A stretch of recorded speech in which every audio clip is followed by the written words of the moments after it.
That was a very winnable game for Michigan State. Takes a lead in the third quarter, and then all of a sudden, not only do they see that go away, but they don't even cover the spread.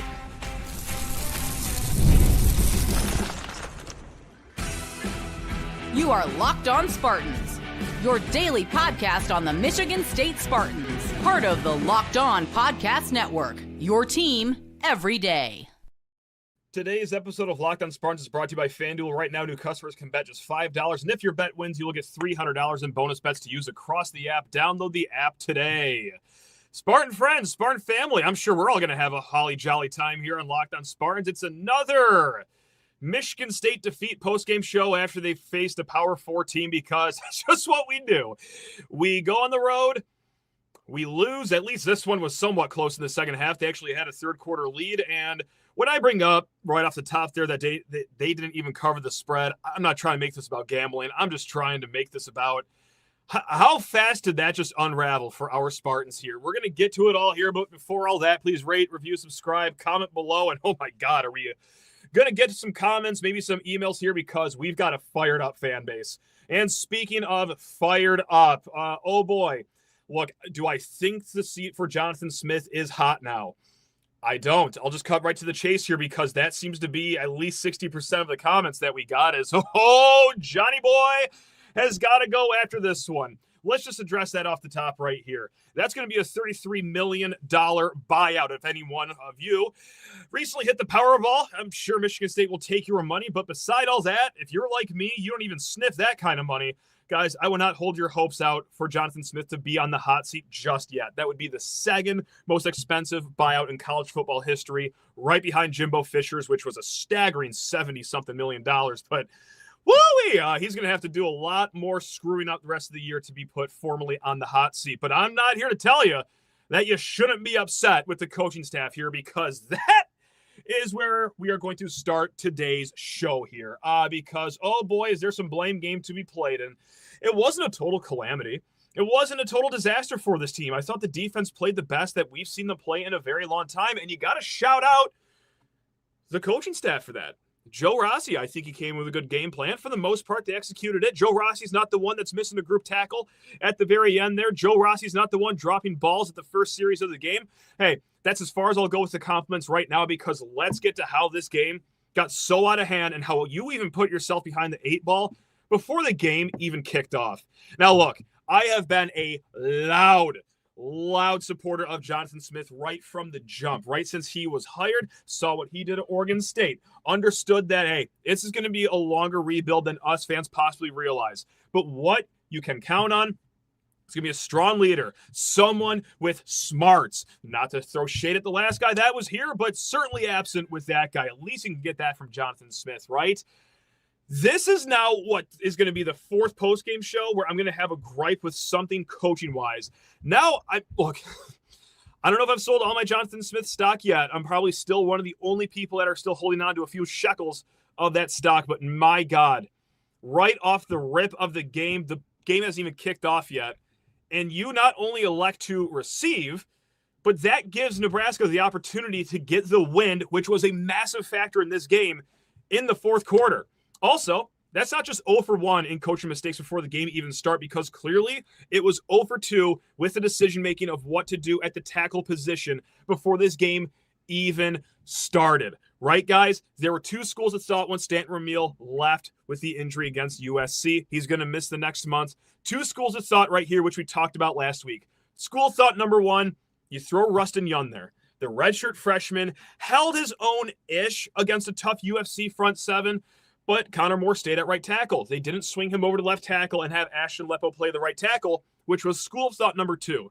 You bring Connor Moore, who's done really well at right tackle, throw him back over to left tackle, which he's been just at whenever he's switched over there, and then you put Ashton Lepo, the guy that started at right tackle last year, back in that starting right tackle spot, and it's as if the whole coaching staff forgot in the first place why they shelled out a bunch of money to get Connor Moore from Montana State to start at right tackle. because, well, we saw what happened at the right tackle position today, and you never gave yourself a chance to win this football game based on that decision-making. I'm not saying Rustin Young was going to shut this thing down like Jack Conklin, right? He wasn't going to turn into Orlando Pace and never, ever give up pressure on the blind side.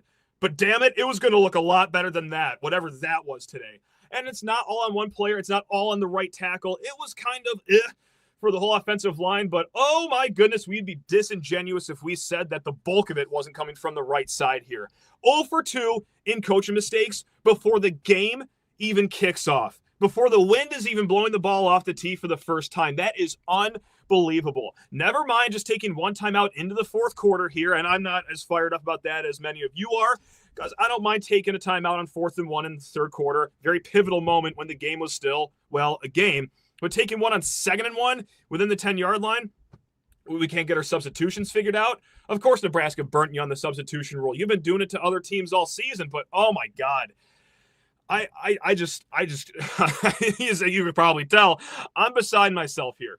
Because, man, oh, man, have we been making reasons and excuses as to why it's been a slow rebuild. But, man, nothing about the rebuild and reestablishing the culture has to do with making just inane mistakes right off the rip of this game. And you might say, oh, well, Matt, the win never mattered. We never had to line up for a field goal. Really? Because in the fourth quarter, Nebraska up 3, they punt the ball to us. And since they got the wind going at their back, they tuck us inside the 10-yard line. And also, let's funnel this into special teams, because I've got an issue with that punt. I've got an issue with a lot of special teams happenings right now. On that punt specifically, we'll work our way backwards here. 3-point game. Ball somewhere around midfield. You know, as an offense so far, if you haven't caught on the first 3.5 quarters, you need a short field in order to score. Like hell, you're going to travel 80, 90 yards down the field against the wind of all things, and then put up points on the board. And instead of trying to block the punt, trying to send as many people to that Cornhusker punter, they go max safety. No one rushes the punter. We fair catch the ball inside the 9-yard line, and I felt like turning the game off right there because we struggle to get first downs today, guys, let alone drive 91 yards down the field to get a touchdown. But that wasn't the only special teams gaffe. That's probably the most minor of them. I get it. I know that Chad Wilton, whoever the other special teams coordinator is, they're not coaching their guys to dive for catches in front of each other. But, man, you'd really hope out of a 6th-year player, out of a captain, that he would have the wherewithal to realize that there's a guy that lines up to his left, and he doesn't have to dive after the kickoff. I know it's wonky. I know it's a very odd circumstance to be catching a ball when you're in that position in that kind of wind. You got to go between the ears, though. I mean, I know it's frantic, but, man, you, especially as a 6th-year player, you got to be more sound than that. That is also on special teams, too. It all ladders up to coaching eventually, right? And how about right off the top coaching? Oh, man, Ross Ells, is he back in East Lansing, or no, is that just our good friend Chad Wilt over there? Making sure the punt team doesn't know how to line up for a punt. Okay. Flag on the play. Let's do this all over again. And then number 55. I'm not going to name the poor kid because he's a young player. I think he's going to be fine for MSU one day. But boy, Idaho's finest did not do a good job blocking there. Now, that would never be a problem if you knew how to line up for a punt. Also, I think when it comes to coaching, you should coach your players to, well, maybe at least put a finger on a guy that's going to run right in front of your face mask before he detonates your punter and walks it in for a touchdown. I am livid. I am furious. I don't know, like as if that's a surprise to anyone right now. Of course you could hear it, but man, the coaching, especially out of a bye week, was just absolutely infuriating. Again, I don't think it was a total mess the entire way. I thought the defensive game plan was fine. I like that Joe Rossi, he tried blitzes that he really hasn't been trying a lot so far this season. He sent Malik Spencer in for blitzes more than I could ever remember. To start the game, he's sending 6 guys to the ball. Usually it's just a 5-man blitz if he wants to feel himself and try it, but he knew that he had to get to Dylan Raiola one way or another. So he tried. The defense, I know it unraveled there at the very end. I think that they're off the hook for the most part. But any part of the offensive decision-making, whether it's from how the tackle situation went down, because you can never get a run game going, and boy, howdy did Aiden Childs feel the pressure immediately all throughout the night. Or, hey, also this too, guys. You don't have to make every single pass attempt an 18-yard bullet down the sideline when it's wind gust up to 30 miles an hour. You can just have a short intermediate route every once in a while.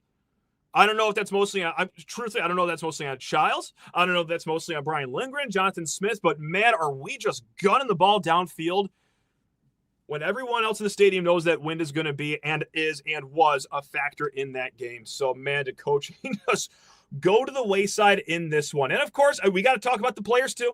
I understand it. I'm going to talk about it. You want to hear about it. We're going to start with the quarterback because, oh, boy, this is going to be polarizing.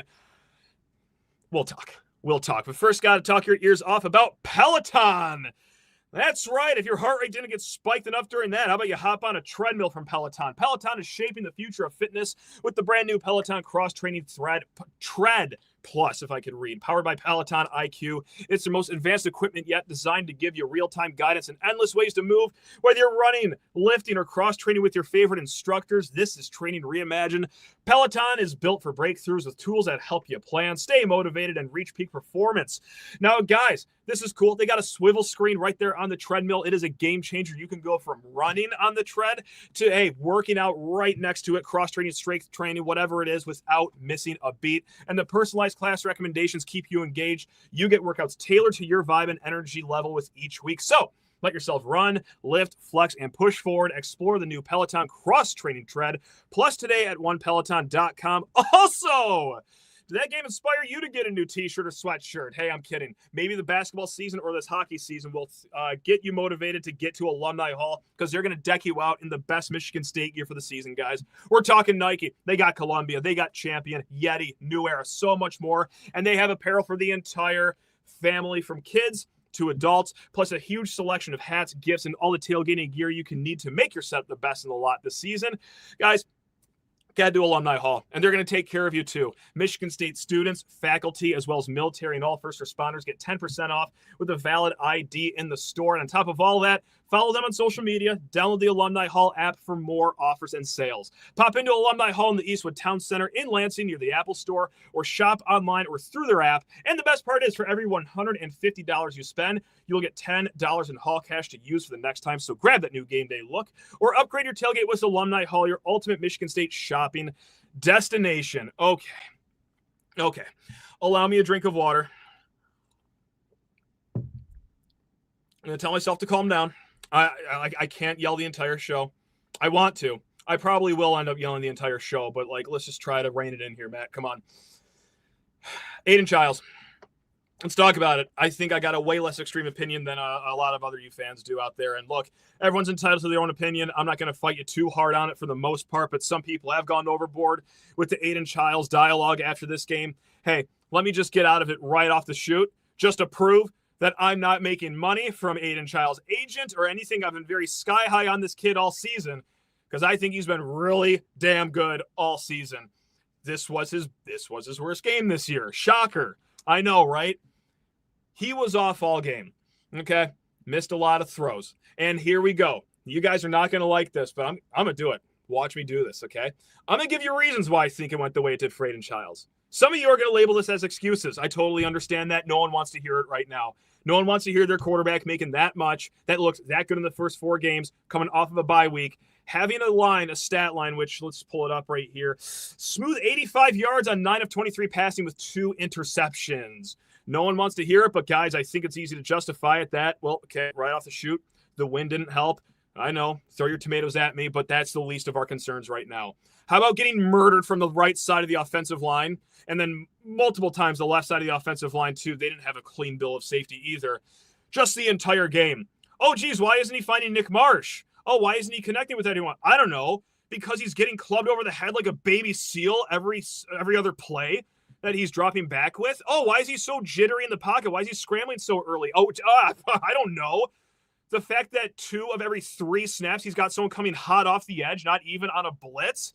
Yeah, that's going to mess you up as a quarterback. And how about never, ever getting a run game established, guys? Let's go to the totals here.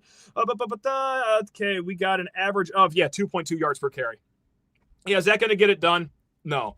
I know they showed the stat in the third quarter that on third downs on average, it was 3rd and 8.2 yards to go. That's no man's land. I don't know a lot of quarterbacks that are going to thrive. Now, look, I know that we're not looking for thriving all the time. He wasn't even averaging that, but still, not a lot working for Aiden Childs, who maybe possibly, sorry for playing doctor, Not the first time, not the last time I'll do it on this show, but oh boy, was he a little dizzy after that hit that he sustained after two defensive linemen absolutely walloped him in the first half. Yeah, maybe he was looking at three receivers when there was only one running in front of him. But man, guys, it goes back to didn't really help him with no short intermediate routes, especially with the wind. But man, it just all compiles on top of one another. But yeah, not a lot of people happy with Aiden Childs. We got one email. This is from Jack. Jack, thank you very much for listening. I'm going to get passionate here. I hope you come back because I do love all the listeners. Love the show, but give me more of this backup quarterback is what he's referring to. Alessio Milivojevic, who, by the way, what a big ball spot that was to be in the first half. Okay, I'm going to get thrown right in the red zone. My only two pass attempts in college have both been interceptions. Let's just go ahead and we'll finish this touchdown drive in front of a road crowd. Anyway, the email goes on, Childs should be concerned for job security. This kid is getting quality reps in for the first time against a strong Big Ten defense. Aiden's first reps were awful against butt teams. This is a family show.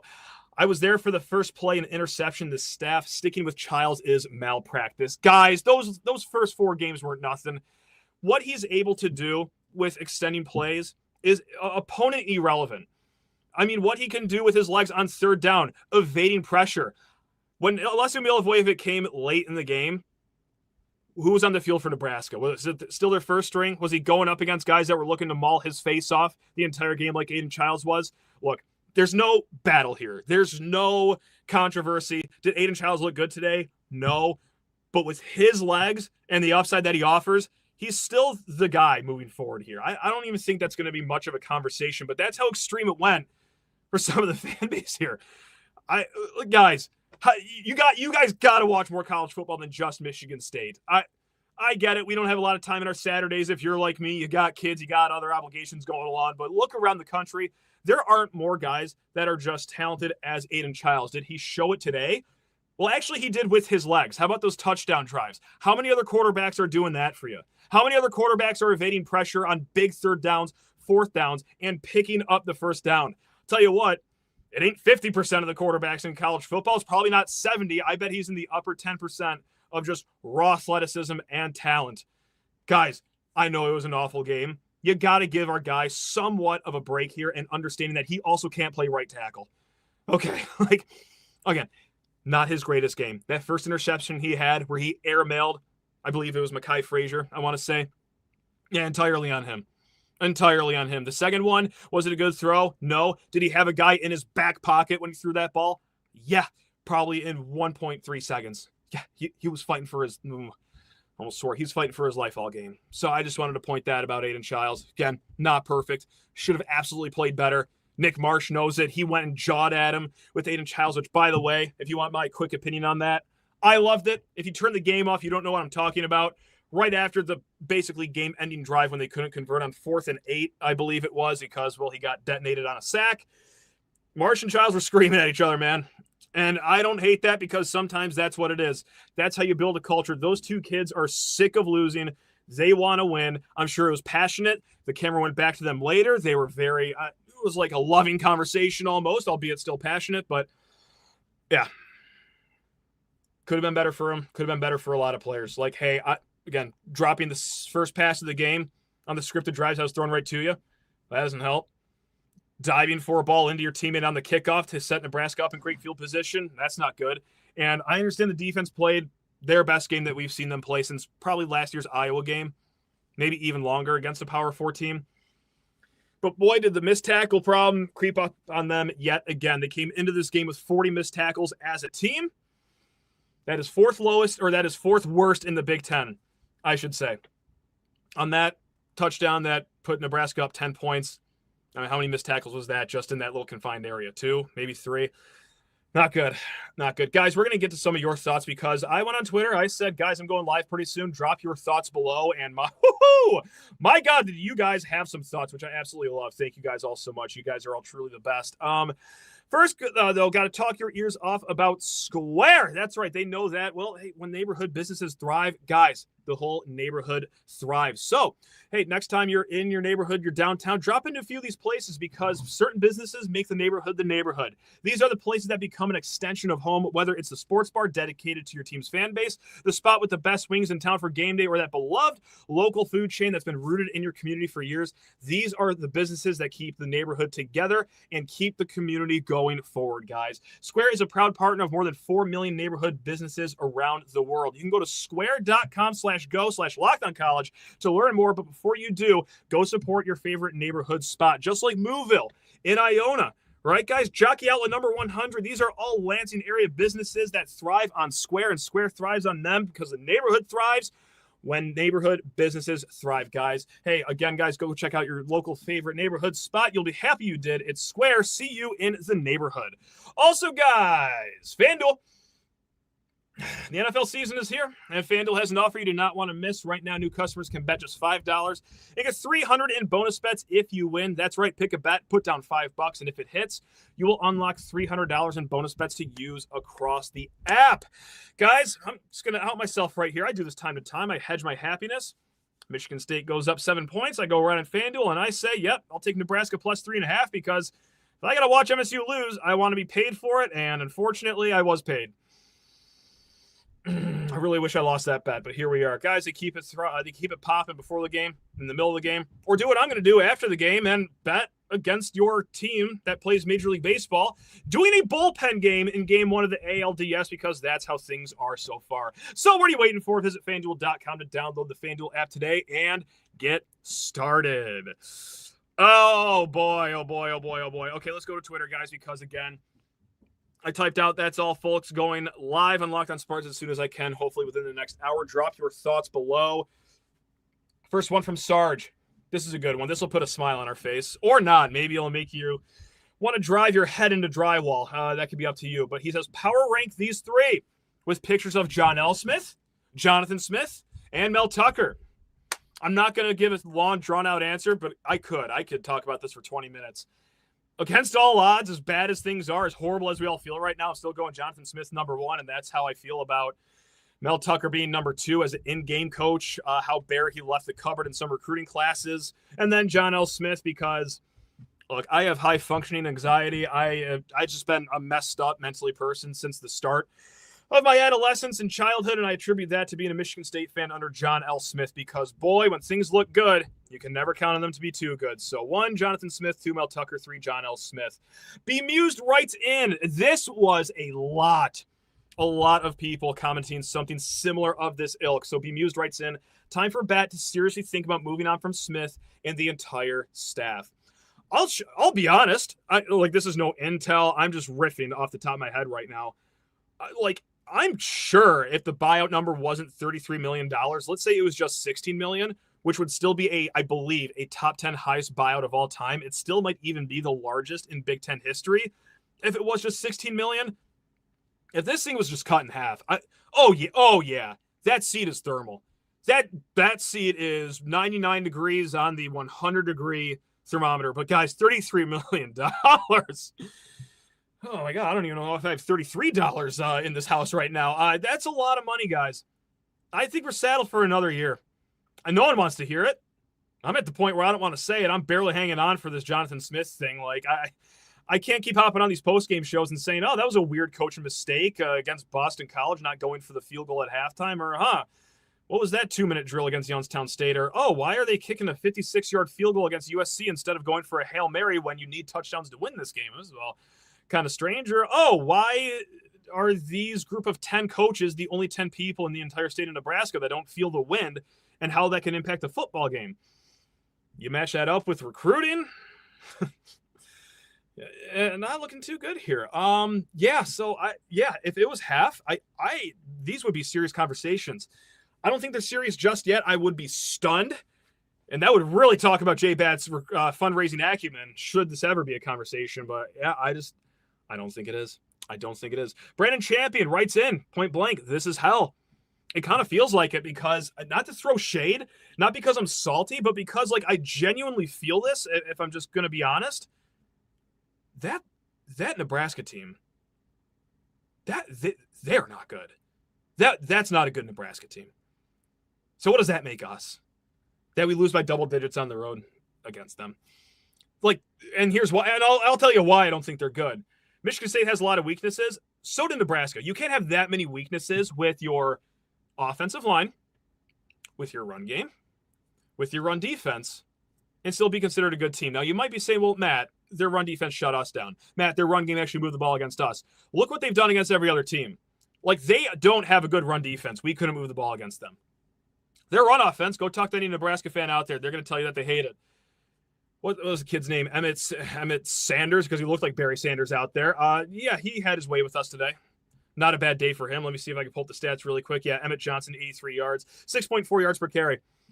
Yeah, he hasn't done that all season. I don't even know if he did that against Akron or Houston Christian.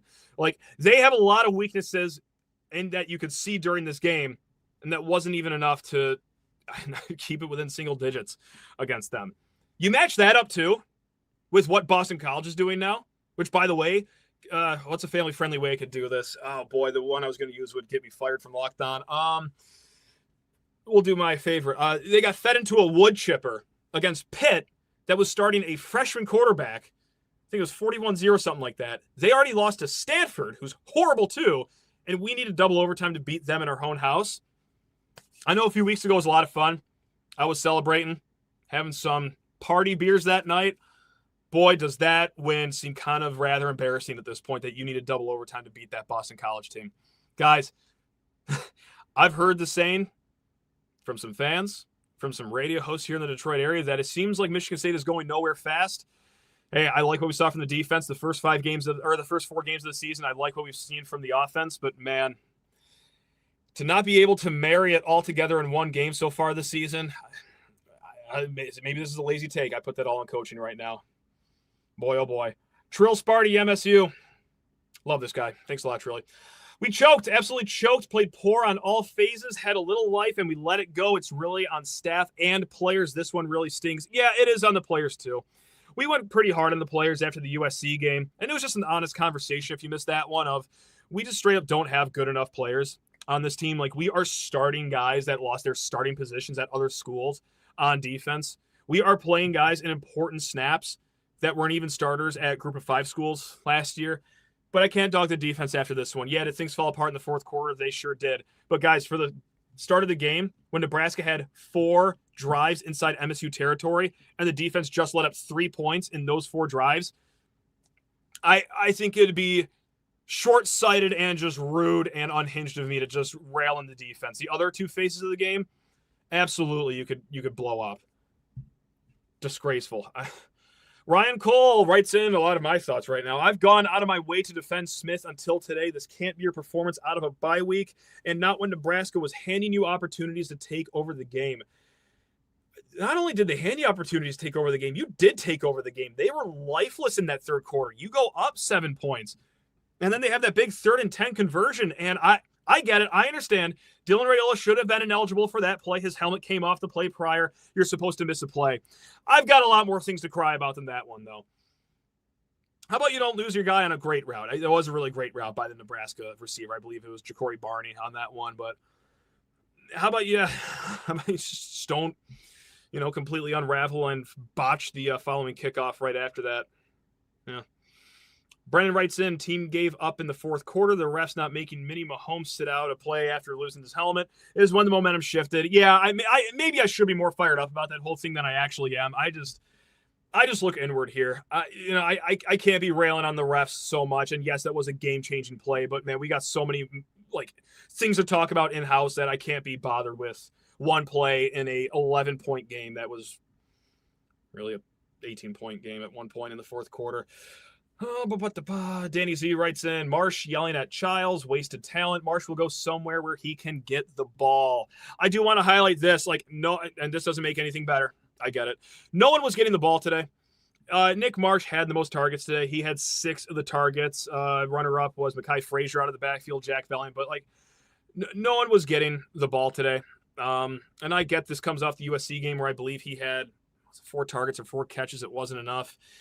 You got to make it right next game against UCLA, which, by the way, that game not a guaranteed win anymore. Not for what they did to Penn State. And not with the problems Michigan State has in-house on both sides of the ball here. So happy homecoming, everyone. I'm sure we'll be looking forward to that one next week on noon. Logan writes in, if J-Bat wants the sport to be taken seriously this offseason, then he needs to bring in his own guy. Smith ain't it. If he doesn't, then stop wasting money in football and focus on basketball, plain and simple. You got to focus on football. J-Bat said it best, and it's a thing that many people don't know. I don't want to say most people. But football is the driver for a lot of colleges, even at schools that you think would just be bona fide basketball schools, and basketball is what makes it rain.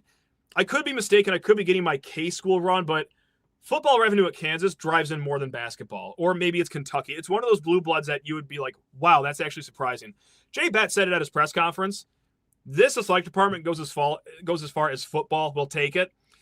But again, I'll say it for like, the 15th time, that buyout is an albatross. $33 million is no small potatoes, guys. But if you can fundraise, this would be an amazing work by Jay Batt. It would. And it would also say that, hey, we understand that in an ever-changing landscape of college football, where you got to be it or you ain't it, right now it's easy to say that Michigan State ain't it. That would have to be a seismic change if Jay Batt was able to do that. That would get a lot of flowers here.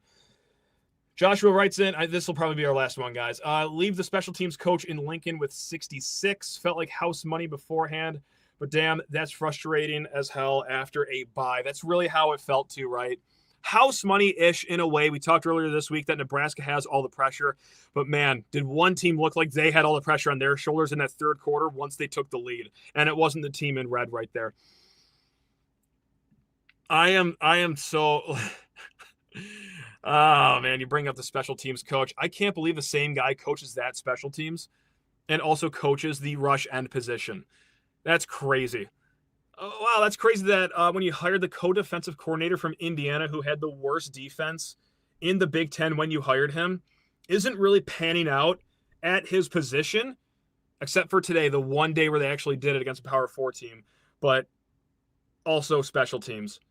I can't believe, for one, that's not working out. Maybe bring in another guy from Oregon State. Maybe see if a 27th guy from Corvallis can fix this problem. I don't know. Maybe that's just the way we got to go. Keep throwing cats in this wall until we get to a bowl game. God, well, hey, wasn't that happy? Wasn't that a great way to end our Saturday together, guys? I'm going to click this button that says comments right here. 421 comments. Oh, boy, we got a lot of happy Michigan State fans here. Next game against UCLA. We'll talk about it this week because, guys, we do this 5 days a week against the better advice of my doctor, my wife, my therapist, and anyone that loves me. We do this 5 days a week. So, guys, until next time, we'll see you on Monday right after Jonathan Smith's press conference. I'm sure he'll have enlightening things to say to energize his fan base. But until then, take care of yourselves. Love you all. I actually do mean that. All the commenters, all the listeners, while we don't agree on everything, I really do appreciate your listenership and just being part of this Michigan State community together. As much as this has sucked the last few years to be watching this product, I'm still happy to be part of this family. You guys are the best. All right, take care of yourselves. Time to do bedtime with the kiddos.